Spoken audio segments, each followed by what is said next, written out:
Welcome everybody here today. I want to welcome everybody that's watching us online, everybody that's watching in Monroe. Hello. I got a message this past week from a guy named Dennis in Southport, North Carolina, who has our app and watches the messages every week. So just real quick, I want us all to say hello to Dennis. So 1, 2, 3. Hello, Dennis. Hey, I didn't even tell you what we were going to say. It worked out great. So it's just so amazing. We live in a world where people are following along. We actually have a bigger audience online than we do physically here at the church. So that's just an incredible thing. Today, we are in the second week of a 3-part series just called Light of the World. And last week, we got a little dark. If you were here last week, we started off with just this really depressing thought. And it was just about how dark the world really is. And yeah, there's good things, and yeah, there's light, and yeah, there's positive things that happen in the world. But we got to admit, at the end of the day, we all experience this darkness that is overwhelming, whether it's at a funeral, or whether it's at a hospital, or whether it's just the pain and suffering of being around somebody that has so much heart and hurt and heartache in their life that they cause hurt and heartache in other people's lives. And it's just a dark world. But then, hopefully you didn't leave early last week. I saw somebody leave and I'm like, you're going to go home really sad today. But there is a plan. God's plan is to present light into the darkness. So we started with John chapter 1, and we said this last week, talking about Jesus. John wrote, "In him was life, and that life was the light of all mankind."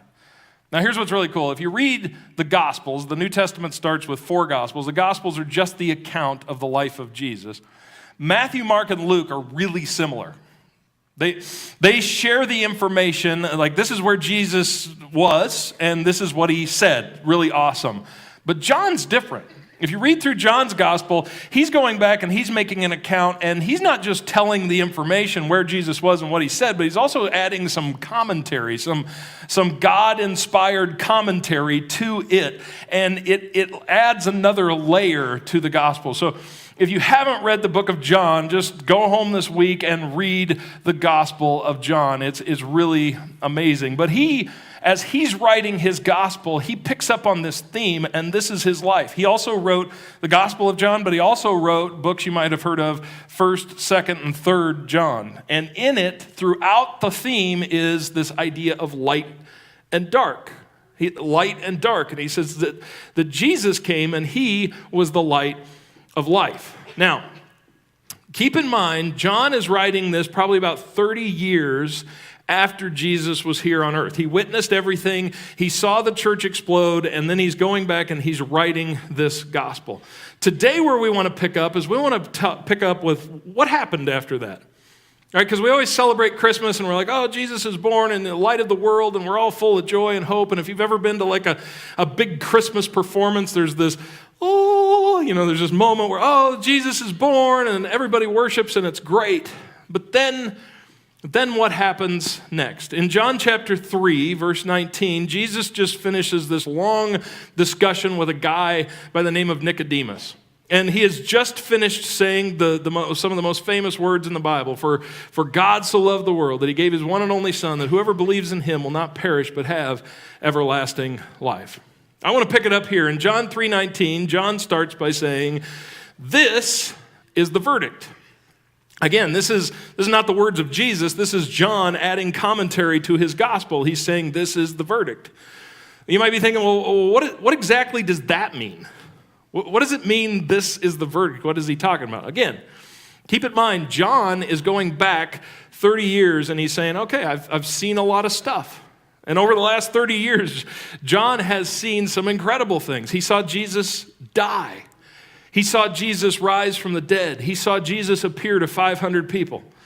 He then saw Peter, who was kind of John's idiot friend, okay?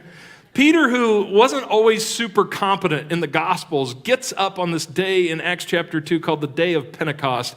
And he gets up and he sees the Holy Spirit enter Peter and all the other believers. And he sees Peter speak with authority and present this incredible message. And he sees thousands of people make a decision to believe that Jesus Christ is the Son of a living God. And then John, this is the coolest part of John's life, he got to see this movement explode. And he saw people, both Jews and people that weren't Jews, Gentiles. He began to see people from every different language and every different people begin to accept this truth, and their lives were transformed, and he began to see people love the way that Jesus loved when he was here. And it worked. He saw it all happen. He saw a guy by the name of Saul who used to persecute the followers of Christ, imprison and kill followers of Christ. He saw him follow Christ. He saw him change to being the biggest opposition to the gospel, to being the biggest proponent of the gospel. In fact, I bet there were even times where John's like, man, I'm kind of dumb. I walked with Jesus for 3 years. Paul never even met him when he was here on earth, and Paul is doing everything. And then, in his lifetime, John was alive when Peter was killed for the name of the gospel, for the name of Jesus. He was alive when Paul was killed for the sake of the gospel. He was alive when James, the half-brother of Jesus, was killed for the sake of the gospel. John watched some incredible stuff. He saw some great things. He saw some heartbreaking things. And he's looking back after 30 years of what transpired, and he's saying, this is the verdict. This is what happened. This is the result. This is the verdict of the light of the world. Light has come into the world, but people love darkness instead of light. Again, we get excited at Christmas when the Christmas story and the angels sing, and we go to big church events, and it's like, whoa, this is amazing. Well, Jesus has come, and then John's coming back, and he's saying, yeah, but people rejected the light. This is a heartbreaker. This is like right up there in Revenge of the Sith, in that iconic moment where Obi-Wan turns to Anakin and says, you were supposed to destroy the Sith, not join them. And some of you, if you don't know what I'm talking about, like, for heaven's sake, go home and watch Star Wars. Like, what is going on in your life that is so important that you can't watch the most successful movie franchise ever? But anyway, that moment, like, this is a heartbreaker. And John's like, yep, that's what happened. The hope of the world. The light of the world came, but when people saw the light, when people saw the cure, when people saw what hope looked like, they chose the darkness. You might think, well, what does he mean? Yeah, he saw thousands. He saw thousands of people. Yeah, but he saw so many people reject the light and choose darkness over the hope. And I don't know about you, but I've seen the same kind of thing in my life. I was once in darkness. I once rejected the light. I was like, oh man, if that's the hope for the world, no thank you. I choose darkness. I don't want the light. And then when I finally stepped into the light and I saw the hope, and I was just like, oh my goodness, this is incredible. This is amazing. I wanted to share it. I wanted to be a light to everybody around me. What I find time and time again is people reject that light. I've been on both sides of that. And it's not without reason. There's a reason for it. And John tells us the reason. And what I find over and over again, time and time again, the reason is the same. Sometimes it's because people don't understand. Maybe they come to church and they're just like, it came on a week where I was talking about parenting or something, and they miss their opportunity, or maybe I have a discussion with my neighbor or something, I'm not able to connect the dots, and sometimes it's an understanding thing, but time and time again, what I see over and over is people reject it for the exact same reason John said that people reject it. The verdict is this: light has come into the world, but people have loved darkness instead of life because their deeds were evil. I get that. That's why I rejected the light. That's why I was like, I don't know if I'm really interested in that. Like, hope sounds great. Light of the world, woo, that's cool. But I kind of want to be who I am, and I kind of want to do what I want to do. And I don't really want anything in me brought into the light. And so John says, man, the light has come, the hope of the world, but so many people reject it because End of the day, we don't want to change. We don't want to give up our will. We don't want to be analyzed. We don't want to change. We just want to be who we are. We reject the hope, the only hope that God provides for the world. And then he continues on. Everyone who does evil hates the light. Now, not that all of us haven't done evil, but anybody that persists in it after they come to a knowledge of what the light is, everybody who continues to do evil, they hate the light, not because they're like against the light, but because they just don't want to be in it, right? They just think twilight. They don't want to be in the light. And will not come into the light for fear that their deeds will be exposed. That's deep. That goes deep in, when you think about the planet, when you think about the billions of people that live on planet Earth and you contemplate, I don't know if you do this, I do this a lot, I contemplate the human condition. I think that is insight you don't get anywhere else.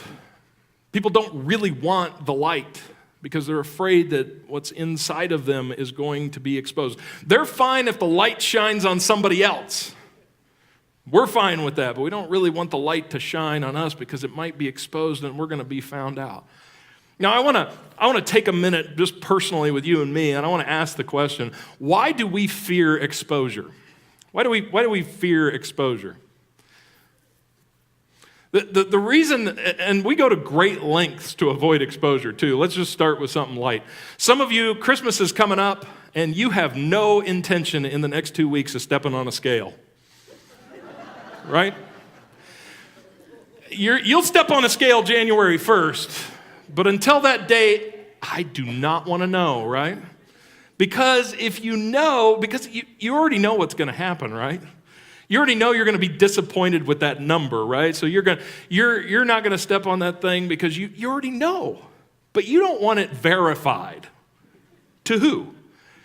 To yourself. You don't want that to be known. You would rather live in ignorance than to have that be known. We don't like the light. Some of us in here, how many people like having performance reviews? You like having your performance review? Nobody likes, even if you're doing really good at your job, you don't like a performance review because, not because all the things you're doing great aren't going to be recognized, but because you know there's things in there and you have this hunch that they're going to be the same things that were on your last performance review? And you don't want that exposed. You know it's an issue, but you don't really want that exposed. We don't like the light. I was listening to a leadership podcast, and it was all about how to help other people develop as leaders and how to develop yourself as a leader. And the guy I was listening to on the podcast, he was like, this is the answer right here. And I was like, oh, cool. And and his answer's right. He's like, if you want to help other people become better leaders, you just need to help them become self-aware. That's it. You just want to hold up a mirror so they can see who they really are, so they can understand their real strengths and their real weaknesses so that they can stop living in la-la land. And that's true. It's not really, I was looking for like a leadership class or a course or something like that, and really it's just coming back over and over again and saying, this is who you really are. This is your strengths, and these really are strengths, and these are your weaknesses, and if people can really understand that, if you find somebody that is truly a self-aware leader and they want to grow and become better, man, they are fantastic. The problems are when you have leaders that want to live in ignorance. We do that a lot. We're like, la, la, la, la, la. The reason everybody in this room isn't like a 9 on the leadership scale, isn't your ability, isn't your intellect. It's because we refuse to be self-aware. We don't like it when people shine light in our heart. Think about your marriages. Now, I would bet that almost everybody in this room could probably improve their marriage. I bet there's some people in this room who desperately need to improve your marriage. You want to make it better. And what you need to do is maybe go to counseling, or at least for heaven's sake, read a book. You know what I mean? Just like maybe try hard enough at your relationship to read a book. But we don't want to do that, and maybe I'm talking specifically to the men in here. But we don't like to do that, not because it's not something we know we probably need to do, right? It's because then then we're going to have to change stuff and do things differently. And we're going to have to analyze whether we're right. Maybe I really am a jerk. Maybe I really am not the man I need to be. And gosh, we don't want to hear that. And so the relationship that should be the greatest thing on planet Earth, like God literally gave us our spouse to be a helpmate to us, we are going to let that be a constant source of problem and pain because we don't want to step into the light. We don't like the light. Now, let me go one step farther. So what we do then is we justify. Because we figure out, oh man, I want to stay out of the light, but if anything is exposed, I want to justify it. And so we go to great lengths to actually justify our wrongdoing, our behavior. We do the comparison game where we compare ourselves to other people. We look around, we're like, well, I'm not as bad as that guy. You can always find somebody that you're not as bad of, right? The guy that murdered a family and is in death row, he can point to somebody else on death row and be like, well, at least I'm not that guy, right? And so you can always beat the average in your own head, right? If you compare. We have ways that we justify our behavior. And then we surround ourselves with people that are going to help us justify that behavior. And John is just hitting it on the head. We, the hope of the world, the light of the world is so incredible, but we naturally reject it because we don't like the light. And so he continues on. Next verse, he says, but whoever lives by the truth comes into the light so that it may be seen plainly that what they have done has been done in the sight of God. The truth is the light is really just exposing what God already sees. We kind of live in this imaginary world, I do this too, where I got away with something. I did something, God didn't see it, right? And that's just crazy. And the light is just stepping into the light and saying, oh yeah, God, that's right. God sees everything in clear HD, right? It's not like security cameras. You ever try to bust somebody on a security camera and all these people are stealing Amazon boxes off the porch at this time of the year? It's the season, right? Talking about living in a dark world, they're stealing children's gifts. And anyway, you try to watch and you can't really see who the face is a lot of times, and that's not how God sees it. God sees everything on this giant 70-inch screen from every camera angle you can possibly imagine, and stepping into the light is just acknowledging what already is. So, I want to come at you today. You have a natural aversion to light. I get it. You want to hide in the darkness. Whether you become a Christian or whether you haven't become a Christian, we all have a tendency to want to cling to the darkness and not step into the light because we don't want it exposed. But I want to tell you that is the hope of the world. And it might seem like, oh, this is going to be a terrible, painful process to step into the light and just be known, to be known by God, to be known by others, to just acknowledge who we are, to let our deeds that we've done in the past, let the deeds that we are be exposed. We think that, oh, this is going to be terrible. And some people white knuckle their entire life fearful that people are going to find out, people are going to find out, people are going to find out. And God's like, the only way to really be free is to step into the light, to have that exposed. And here's the main point, and don't miss this. God doesn't just want to expose it. He wants to deal with it. There's never been a time where somebody came to me for counseling. And the first place I didn't start with, it doesn't matter whether it is marriage, personal things, mistakes they've made, just like wherever they're dealing. The first step is, tell me everything. Let's get it all on the table. We can spend the next hour. Just go ahead and put it on the table. And what I find is I really have to pull. People will give me this, and they're like, well, this. And I'm like, yeah, that's a good string. Let me pull on that, right? Let's dig deeper because that's not the problem. That's only connected to the bigger deal. Let's get it all out on the table because once it's out here, not 60%, not 70%, but once you get it out there 100%, once you expose it, once you bring it into the light, then we can actually begin to work on it. But as long as it remains in seclusion, we can't do nothing with it. It's just going to grow and fester and continue to kill you. But once we get it all out there, then then we can forgive. Then we can move on. And what the amazing thing is, God's like, once you step into the light, once your deeds are exposed, once everything that you are, once that's laid bare, there's God's forgiveness and his grace, and he forgives and he washes us. And he says, now that you're in the light, we can actually work on it. Stepping into the light, it's essential. Some people become Christians, some people attend church, some people get baptized, but it's only by stepping into the light and letting our lives be exposed do we actually find the hope of the world. So I want to give you a little quiz here, a little test to see if you've stepped into light or if you just go to church. If you're a Christian, that's great, but let's ask the question, have you actually stepped into the light? Here's a couple questions. First one, have you or are you reading the New Testament? Now, here's why I say the New Testament, just real quick.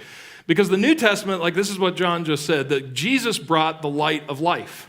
And then he spoke, and we learned, and we grew, and from that the gospel began to spread. And then Paul came along, and he wrote a good chunk of the New Testament. And Luke took the light of the world, and he wrote a chunk of the New Testament. And the New Testament, Old Testament is fantastic. The New Testament is the light of life. It is new. It is powerful. Why do you read through it? Now, let me just get rid of some excuses right off the bat, okay? Some people are like, well, I don't understand what I'm reading. Listen, I didn't graduate from high school. I got a GED like 4 years later, okay? I was not sharp. They diagnosed me with ADHD, which is so funny because like I wasn't hyper at all. I was like, oh, I got ADHD? Okay. It's cool.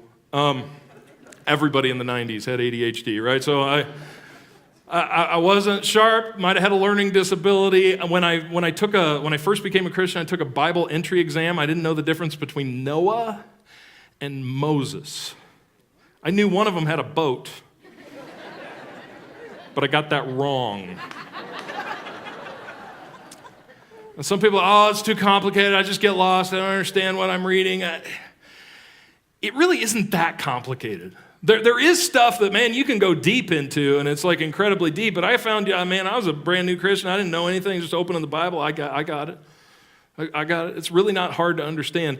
Do to others what you want them to do to you. I mean, it seems really complex for my kids for some reason, but it's not a complex. We can get it, but why don't we do it? Well, it's too complicated. I don't have time. You don't have time for anything, right? There's all those things, but there's a deeper issue. And the much deeper issue, and the reason I think we don't read through the New Testament regularly is because we're not coming to it with the right mindset. We're coming to it like, okay, well, I'm supposed to do this because I'm a Christian, I know knowledge. But then we come across some stuff, and it's like, it seems like so far about, it's just like, love your enemies. I'm not going to do that. Step 2, like, what's that? And Jesus is like, pick up your cross and follow me. I was like, that doesn't sound like fun, But I got to tell you, man, it's because we don't want to be in the light. The gospel is like a spotlight. The New Testament is like a bright spotlight shining into your heart, and we don't like how that feels. And so that's probably, I would guess, the reason why most people don't read the New Testament, because then they'll know. It's just like stepping on the scale. Like, oh, no, now I'm going to know. Now I have to do something about it, right? But I got to tell you, there's so many times in my life where what I was reading in the New Testament or in Scripture in general intersected with something that God was doing in my life. And I stepped into that light. I had an elders meeting one time.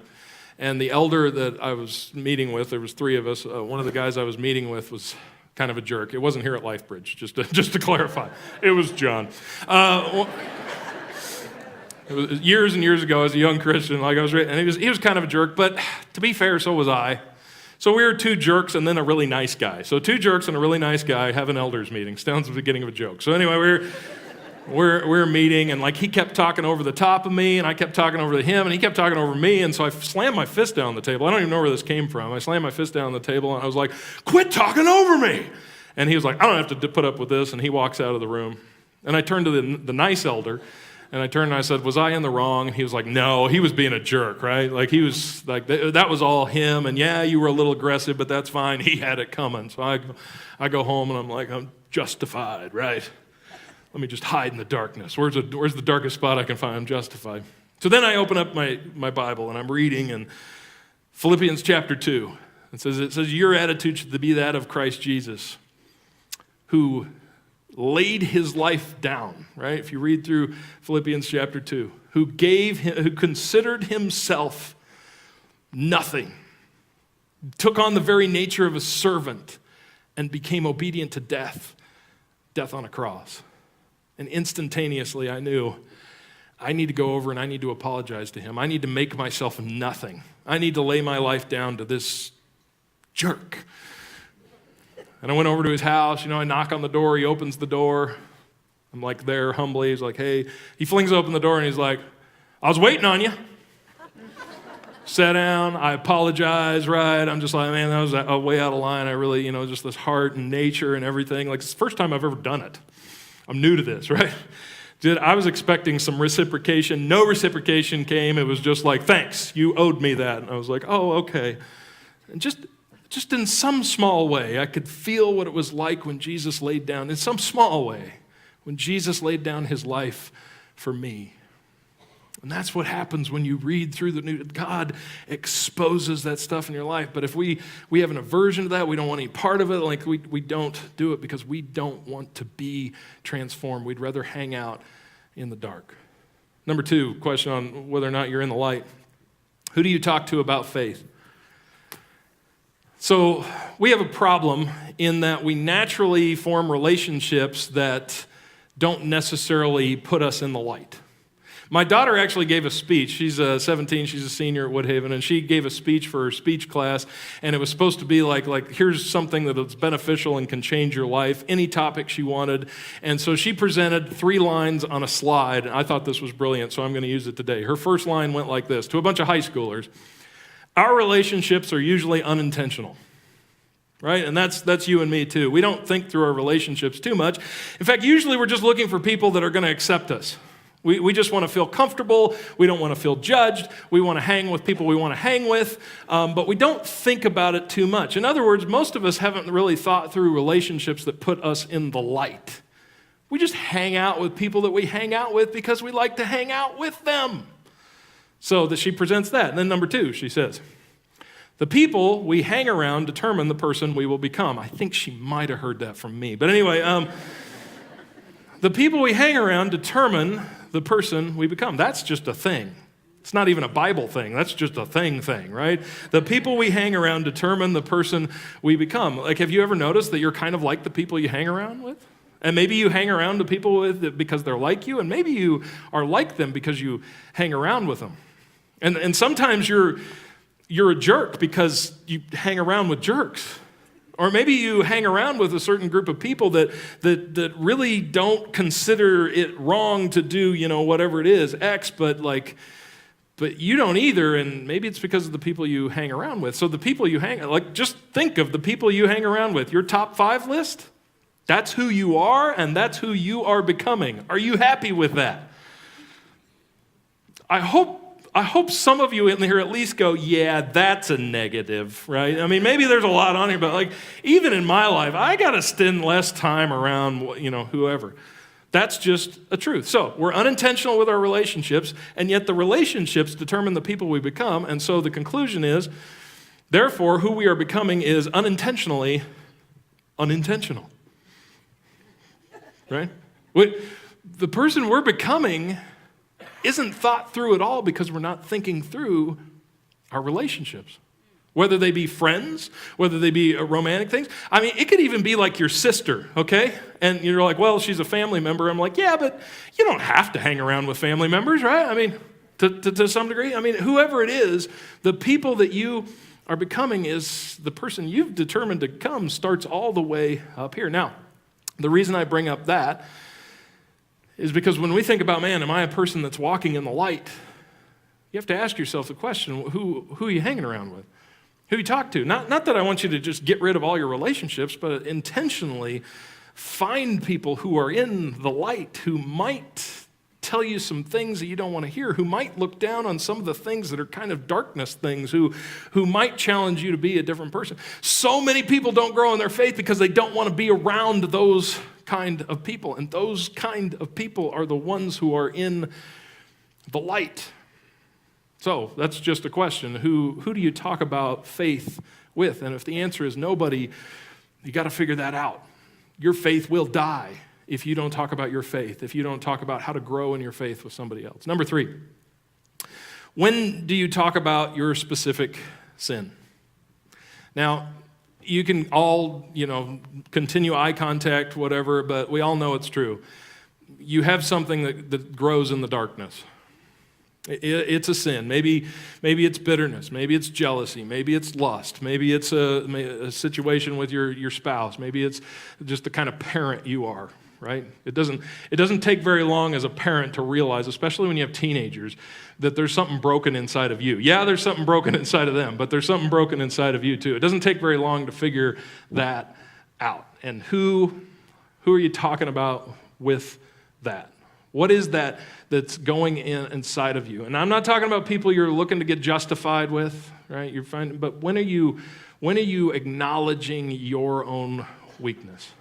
And again, if the answer is nobody, never, your faith won't grow because you're not in the light. If you want to take a step into the light, you intentionally form those relationships with maybe just one person, maybe a whole group of people where you can just be transparent as you can be. I grew up my whole life. Conceal, don't feel. That was the strategy, right? Conceal, don't ever let anybody know your weaknesses, don't ever talk about it. And then all of a sudden I became a Christian and I still didn't get it.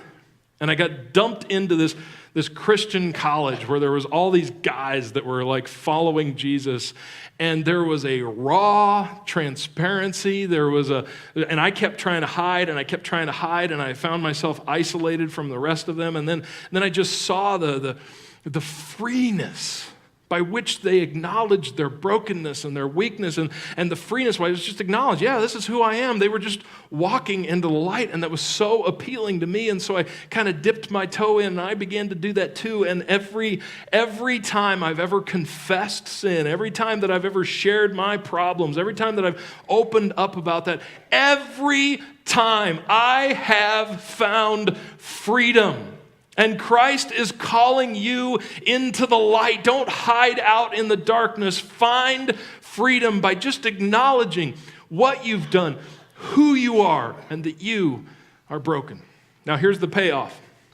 Several chapters later, John quotes Jesus. John's the only one that quotes Jesus as saying this. Jesus got up and he spoke to the crowds and he boldly proclaimed. When Jesus spoke again to the people, he said, I am the light of the world. And here's his promise, and here's where hope is. Whoever follows me will never walk in darkness, but will have the light of life. My only appeal today is do not spend your life afraid of the light, hiding from the light because of what's inside of you. But follow after Jesus, and you will never walk in darkness again. Let me pray for you. God, I pray that we would choose the light. God, that we wouldn't wander around in the darkness, but that we would let who we are be known to you, exposed to you. God, I pray that you would let us just be transparently open with other people. God, will you start hiding, stop concealing, and just let it be known. And then as it's all on the table, as we make it known, God, I pray that you would forgive, that you would heal, that you would transform, God, that we would never walk in darkness again.